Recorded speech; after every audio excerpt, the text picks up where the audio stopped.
Hello everybody, this is Ethan with WiseCrack Studios, and today I kind of wanted to go over a little trick that you can use in order to make guitars bigger in your songs. This is sort of something that works in tandem with doubling your guitars in general, sort of working more with stereo recordings here. What I wanted to go over today was sort of the idea of changing either your guitars or your amps whenever you're doing recordings.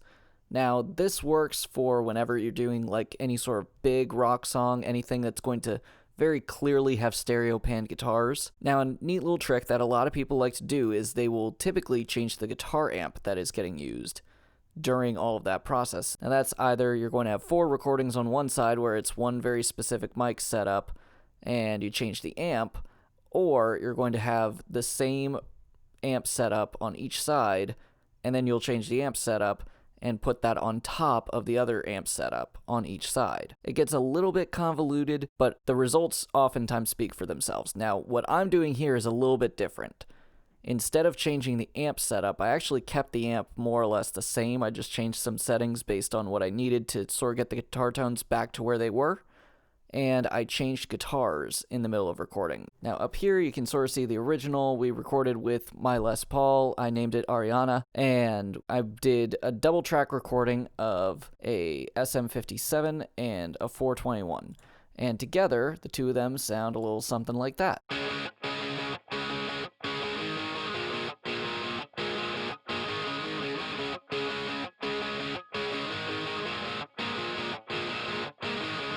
Now, individually, they don't sound that great. The 421 is a little too dark, the 57's a little too bright, but when you mix them together, they start sounding pretty good. They have a really good guitar tone together. Now, this also works in tandem with the fact of I record most of my guitar amps through an Avid 11 rack unit that only gets to record with one microphone sound at a time, which means I am forced to do a double track in order to get to both of these. I can do the DI trick in order to reamp everything, but personally I prefer just going back through and re-recording everything again. Personally, I prefer just going through and re-recording everything again because if you're well practiced and you know the part, it'll come pretty easily. Especially for a rhythm guitar part like this, it's not worth it going through all the reamping process. But on the flip side of things, I ended up going through and re-recording the guitarist that we were recording that day. That was his guitar here, Apollo, and we went through and we re-recorded the entire thing with his guitar, and I adjusted the settings on the amp to try to get it back to where it was.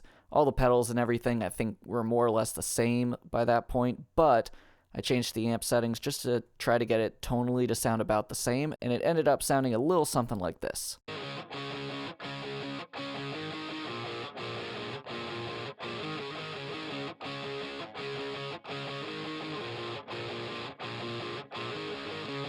Not exactly the same as before, but it's pretty similar, and it falls into the same category as before, where the 421 would be just a little bit too dark and the 57 would be just a little too bright on their own. So you put them together and they sound pretty good. Obviously, it requires a little bit of mixing, but that's something that I'm willing to do right in this period now, and it will keep them sounding good. Now, the other little trick to something like this is you have to make sure that you're not stepping all over the other instruments. So I want for you to listen real quick to the mix that I have just between the drums, the bass, and the guitars. That's everything that's going on right now. Just listen to that real quick.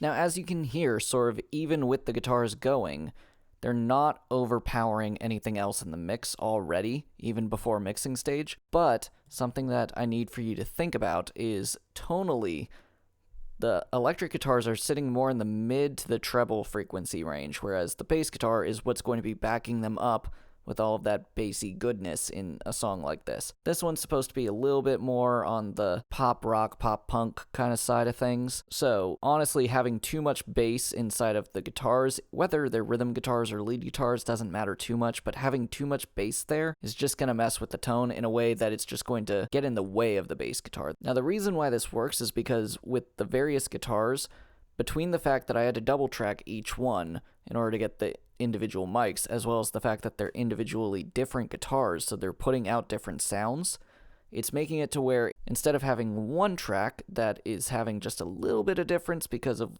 little tiny things based more on the mic than anything else, I've got two tracks that are working together to add that little bit of human element, and then you stack that on top of each other with the other side. Now this trick works with changing out guitars, like I said in the beginning. It also works out by changing out your amps. Normally I would change out amps for different guitar tracks. This song, it felt more like it worked better with that exact kind of amp setup, so I just kind of worked with what I had at the time, and I had multiple guitars available, so I went ahead and did that. This is something that's entirely up to you to figure out. If you have two amps that you think sound great together, feel free to set them up to try to work together. I preferred the idea of changing guitars more than changing amps. It's entirely up to you. I'm probably going to make a video in the future going over different amp types and why you might need one kind of amp instead of a different kind of amp for different situations. So go ahead and keep a watch for that. In the meantime, this has been Ethan with WiseCrack Studios, and I hope that you have a lovely day.